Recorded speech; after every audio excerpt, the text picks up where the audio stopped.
What's up everybody, the Blue Fang here, and today I'm back with a new part of What If Naruto Had All of the Biju. So some of you guys wanted a continuation of this What If for Shippuden, and since the movie did really well, I decided to continue it on. Also, thanks so much for 7,000 subscribers. I'm really surprised we got here already, but now we're going on to 8k, and after that, we're gonna go straight for 10k by the end of this year. Now, to see if this series is truly back alive, let's see if you guys can get it to 300 likes for the next part. So before I get into the what if, subscribe if you're new, hit the like button and turn on bell notifications. So with no further ado, let's get into the video.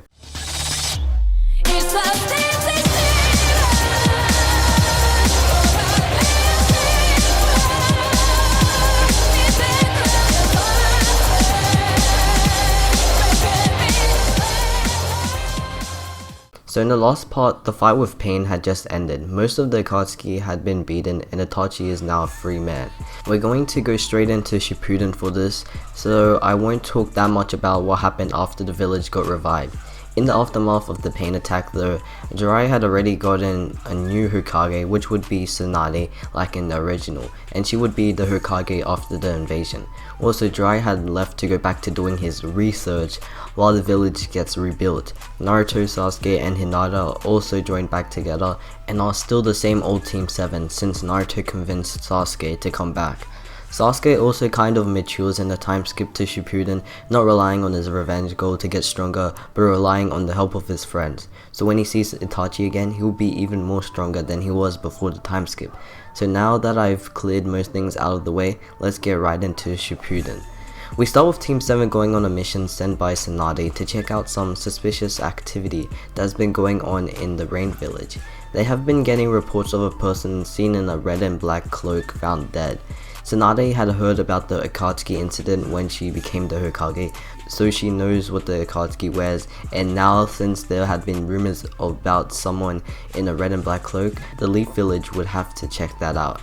Even though the Akatsuki was said to look for Jinchuriki, Tsunade has full trust in Naruto to go check out the Rain Village, since he's basically the strongest shinobi in the village at the moment. The current abilities he has now are all the abilities of each Biju, Enhanced Chakra, and the Biju Chakra Cloak he unlocked in his fight with Pain. Now as Team 7 finally gets to the Rain Village, they observe the area, first checking to see if there's anyone spying on them when they enter. Hinata does this job as she has trained her Byakugan even more over the years, and her sight skills are really good, and she is only rivaled by Neji in her Hyuga techniques. As she monitors the entrance, she sees nothing out of the ordinary, and she tells Naruto and Sasuke that it's alright to go right now. They all rush in and try to locate the mysterious person with the red and black cloak that was said to be seen in the Rain Village. They all split up to do this, and if they do find what they're looking for, they have to shoot up in the sky to signal each other like a beacon. Naruto's first thought is to form the Seven Tails wings on him so he can get a better view of everyone from the sky, which would be easier to locate anyone suspicious. He hovers through the village, slowly scanning from above until he finally spots something on the ground. It's a body wearing an Akatsuki cloak covered in blood. Naruto also sees a stab wound on the person. He dashes back to the ground, and once he does this, he shoots a molten lava rock into the sky using the Four Tails ability to signal his two teammates. Both Sasuke and Hinata spot this and rush to the area Naruto is at. Once they get there, they see Naruto crouching down in shock, looking at the dead corpse of an Akatsuki member. Naruto then looks up at his teammates and says that he remembers who this person is. He remembers seeing her 2 years ago.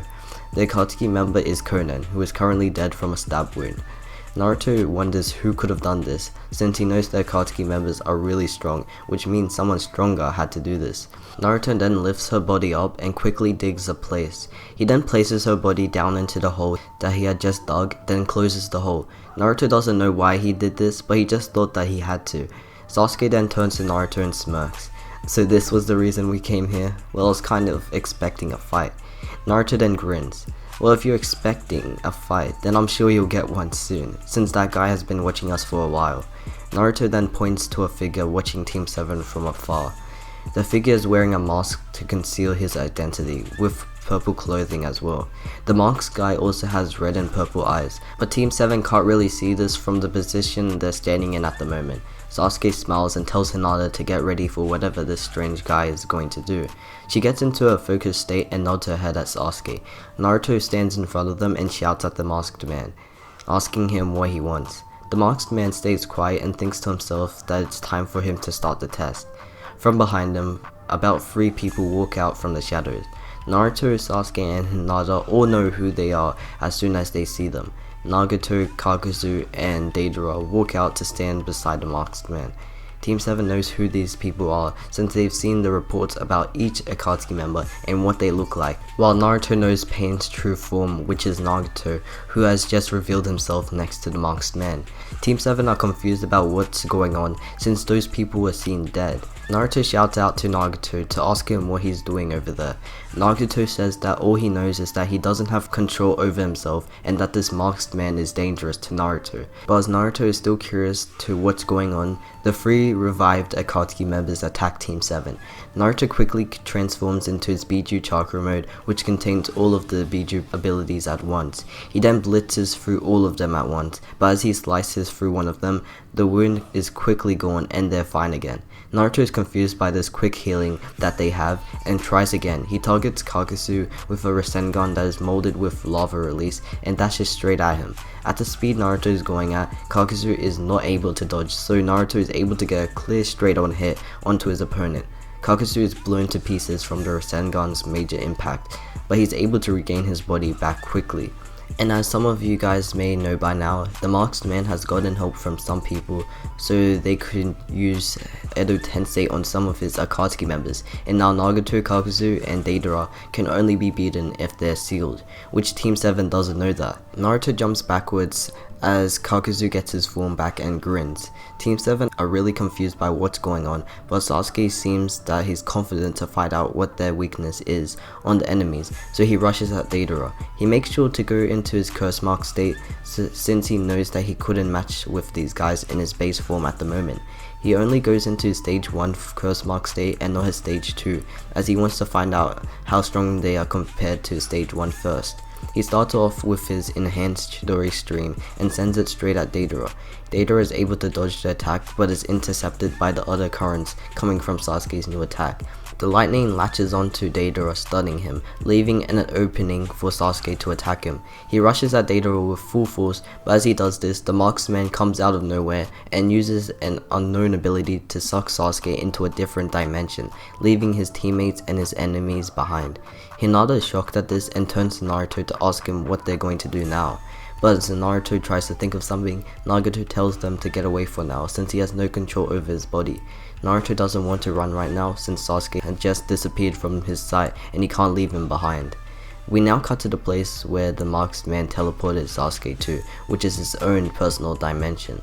The masked man tells Sasuke to not do anything violent since he doesn't want to harm Sasuke right now. Sasuke doesn't care because this person is the reason his friends are getting attacked and tells him that he can't just sit here and know that his comrades are getting harmed right now, so of course he has to fight him. The masked man then says he has the power to call them off if he wants to, only if Sasuke can wait and listen to what he has to say. Sasuke says that he will listen if he knows his friends aren't getting attacked. The masked man nods his head and stops the revived Akatsuki members from fighting. He proves this to Sasuke by teleporting him outside to sea. After this, Sasuke tells Naruto and Hinata that he has to talk in private with this mysterious person, but he'll be back. He'll also be in a place where he'll watch the Akatsuki members just to make sure they don't do anything harmful. So once Sasuke and the masked man find a place to talk, the man first brings up something about Itachi. We cut to where Naruto is at the moment, with him talking to Nagato. Also, Nagato had brought up a possible weakness for his Edo Tensei body, which is sealing it.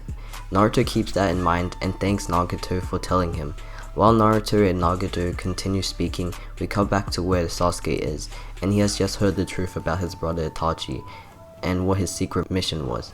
The masked man, who is actually Obito, hopes that this could persuade Sasuke to join his side, which he could use Sasuke as bait to lure out Itachi from hiding, and then he could eliminate Itachi, since he doesn't trust Itachi by himself since he left the Akatsuki. Obito waits for what Sasuke has to say, really hoping that he would be in great rage against the Leaf Village, but unfortunately for him, Sasuke smiles. He actually smiles at the fact that his brother didn't kill his clan for no reason, and that he did have a great tragic reason.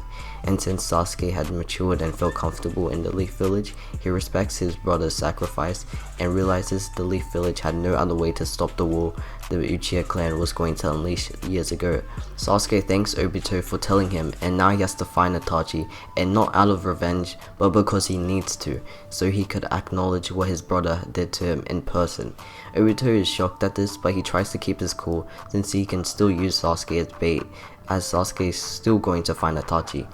Obito now needs to observe Sasuke's actions and of course find a way to take down Naruto and get all the tailed beasts away from him.